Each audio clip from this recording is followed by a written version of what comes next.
প্রথমবারের মতো প্রধানমন্ত্রী দায়িত্ব নিলেন দলের চেয়ারম্যান তারেক রহমান। তার সঙ্গে শপথ নিয়েছেন ৪৯ সদস্যের মন্ত্রিসভার সদস্যরা। এর মধ্যে মন্ত্রী ২৫ জন, প্রতিমন্ত্রী ২৪ জন। মাঝারি আকারের এই মন্ত্রিসভায় অনেক নতুন মুখ যুক্ত হলেও ঠাঁই মেলেনি বিএনপির অনেক সিনিয়র নেতার। এর মধ্যে আছে দলের প্রভাবশালী নেতা হিসেবে পরিচিত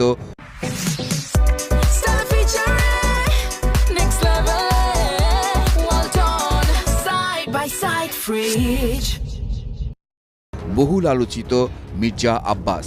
জাতীয় নির্বাচনে সামান্য ভোটের ব্যবধানে জিতলেও ঢাকার এই গুরুত্বপূর্ণ নেতা মন্ত্রী হবেন, এটাই ধারণা ছিল সবার। তবে অনেকটা অপ্রত্যাশিতভাবেই তাকে মন্ত্রী করেননি তারেক রহমান। কী কারণে মির্জা আব্বাস মন্ত্রিসভা থেকে বাদ পড়লেন তা জানতে আগ্রহের শেষ নেই রাজনীতি সচেতন মানুষের।